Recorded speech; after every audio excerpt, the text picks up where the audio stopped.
Assalamualaikum warahmatullahi wabarakatuh. Perkenalkan, nama saya Ramadhani Fitria Heru Sulistiowati, NIM 4141910149 akan mempresentasikan TB antena saya yang berjudul Rancang Bangun Antena Microstrip Quad Patch Rectangular 2,4 GHz. Langsung saja kita mulai. Latar belakang.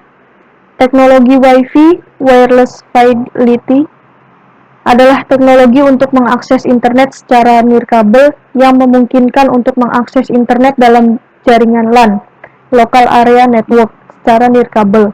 Untuk memaksimalkan kinerja dari teknologi Wi-Fi, dibutuhkan sebuah antena sebagai pendukungnya agar pancaran sinyal semakin jauh, di mana antena yang dibutuhkan adalah antena microstrip. Antena microstrip merupakan antena yang tersusun atas bagian lapisan tipis konduktor berbahan metal atau logam di atas sebuah substrat yang dapat merambat gelombang elektromagnetik, dan di salah satu sisinya dilapisi konduktor sebagai bidang pertahanan atau yang lebih dikenal dengan sebutan ground plane. Antena yang akan dirancang ini adalah antena microstrip rectangular, di mana antena ini memiliki beberapa keuntungan, yaitu bentuknya yang kecil dan ringan, juga penguatan jangkauan yang lebih besar.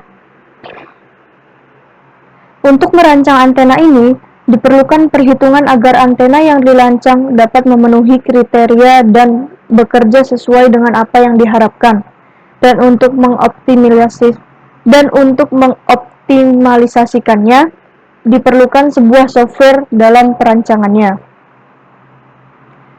Tujuan penelitian ini dibuat dengan tujuan untuk pada mensimulasikan perancangan antena microstrip quad patch rectangular dengan menggunakan software CST Studio Suite, di mana perancangan antena microstrip quad patch rectangular ini ditujukan untuk membantu sistem kerja dari Wi-Fi yang bekerja pada frekuensi 2,4 GHz.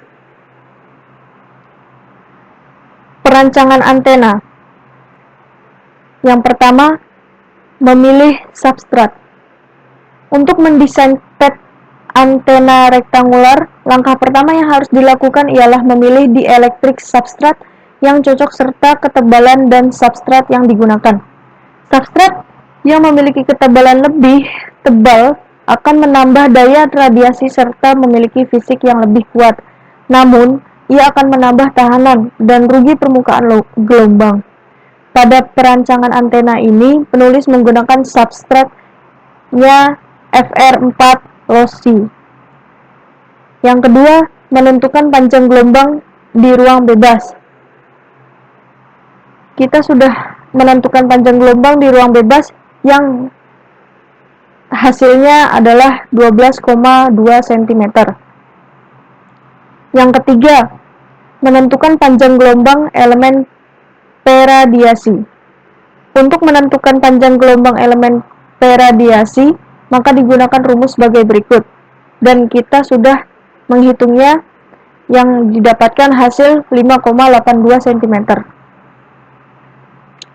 Yang keempat, menentukan lebar elemen peradiasi.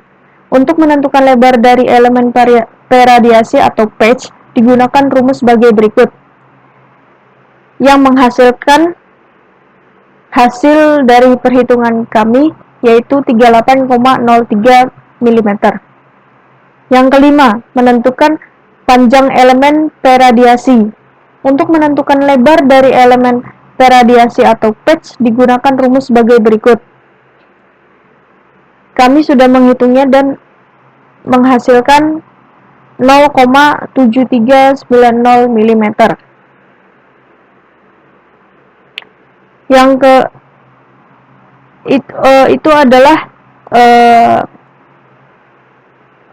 delta L-nya, yang hasilnya adalah 28,832 mm. Yang keenam, menentukan lebar saluran transmisi. Untuk menentukan lebar dari saluran transmisi digunakan rumus sebagai berikut.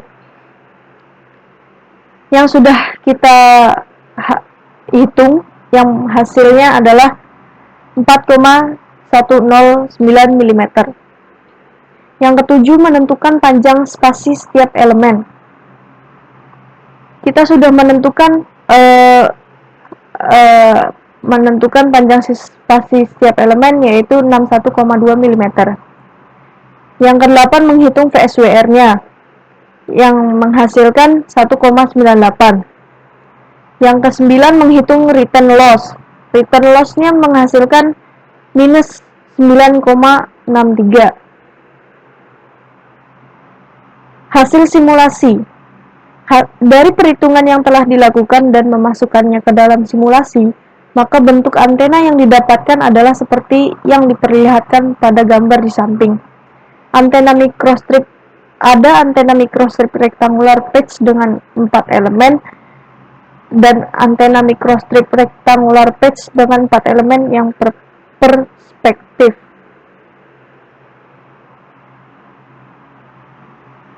Dan dari hasil simulasi antena yang dilakukan, hasil VSWR yang didapatkan adalah seperti terlihat pada gambar di atas.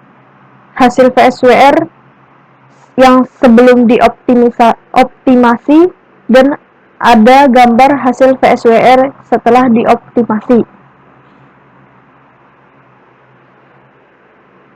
Dan dari hasil simulasi antena yang dilakukan, maka dapat nilai S parameter yang dapat dilihat pada gambar di atas. Yang sebelah kiri, hasil S parameter sebelum dioptimasi. Sebelah kanan, hasil S parameter setelah dioptimasi. Dari hasil simulasi antena yang dilakukan, maka didapatkan pola radiasi sebagai berikut. Gambar yang pertama, hasil polarisasi dalam 2D sebelum dioptimasi. Gambar yang di bawah, hasil pola radiasi dalam 2D setelah dioptimasi. Ini hasil pola radiasi dalam 3D-nya yang sebelum dioptimasi, dan yang di bawah hasil pola radiasi dalam 3D setelah dioptimasinya.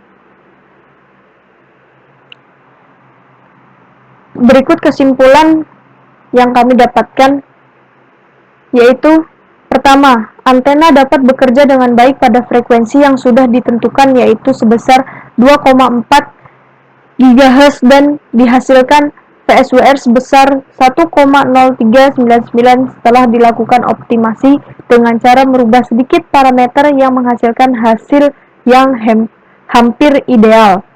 Yang kedua, didapatkan pula return loss yang sesuai, yaitu S parameter, yaitu sebesar minus 34,164 desibel.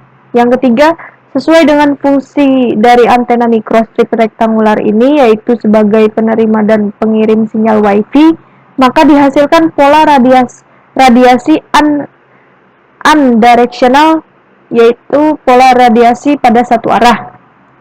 Dan terakhir, yaitu software yang digunakan, yaitu CST, dapat berfungsi dengan baik dalam perancangan antena microstrip rectangular ini. Terima kasih, sekian presentasi dari saya. Wassalamualaikum warahmatullahi wabarakatuh.